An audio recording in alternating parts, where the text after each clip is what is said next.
வணக்கம். நான் கவிதா. இன்னைக்கு என்ன வீடியோ பார்க்க போறோம் அப்படின்னு பார்த்தீங்கன்னா, ஒரு குட்டி விளாகு அதோடு சேர்ந்து ஒரு குட்டி கதை.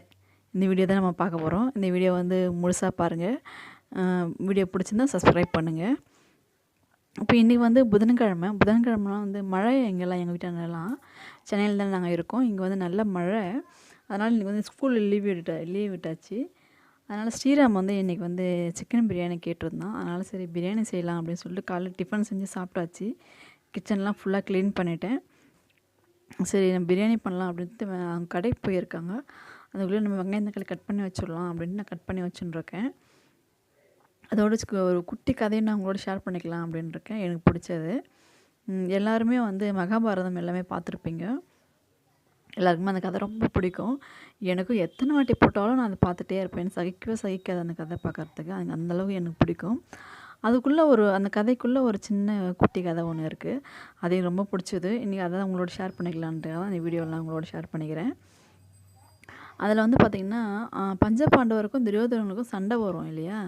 சண்டையில் வந்து இவங்க பக்கமும் நிறைய பேர் இறந்து போயிடுவாங்க. அவங்க பக்கமும் நிறைய பேர் இறந்து போயிடுவாங்க.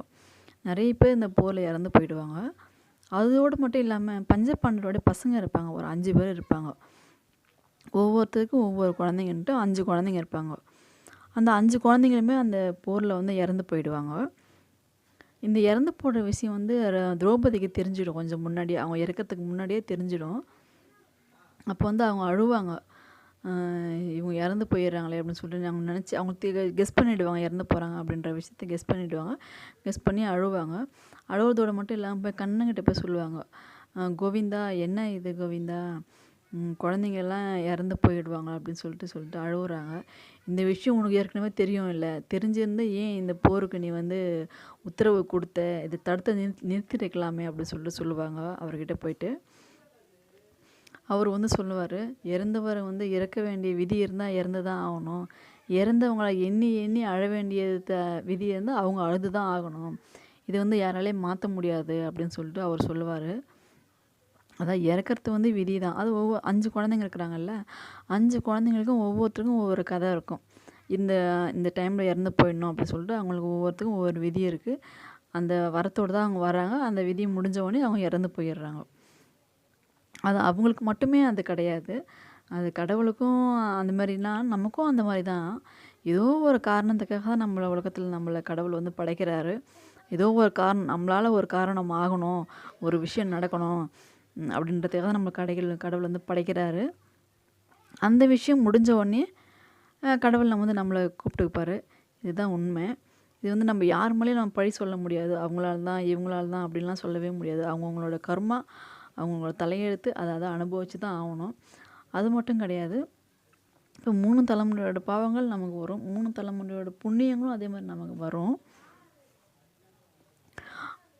அப்பா, தாத்தா, முப்பாட்டன்னு சொல்கிறாங்களே அந்த மாதிரி 3 பேரும் அவங்க செய்கிற பாவத்துலேயும் நமக்கு பங்கு உண்டு. அவங்க செய்கிற புண்ணியத்துலேயும் நமக்கு பங்கு உண்டு. இது இடையில இல்லாமல் நம்ம பிறந்து வளர்ந்து நம்ம எவ்வளோ தப்பு பண்ணுறோம் இல்லையா உலகத்தில். நம்ம எவ்வளோ ஏமாற்றுவோம், தப்பு பண்ணுறோம். எவ்வளோ பேர் பண்ணுறாங்க உலகத்தில், என்னென்ன நடக்குது.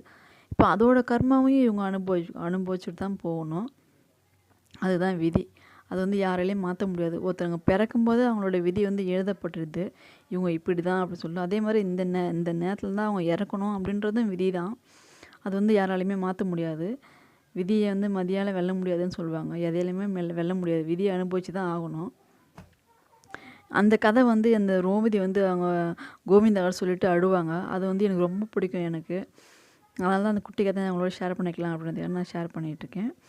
இங்கே பாருங்கள், சாப்பாடு ரெடி ஆகிடுச்சு. இது வந்து ஸ்ரீராம் தான் வச்சுட்டுருக்கேன். இந்த வீடியோ உங்களுக்கு பிடிச்சிருந்தா சப்ஸ்கிரைப் பண்ணுங்கள். நன்றி, வணக்கம்.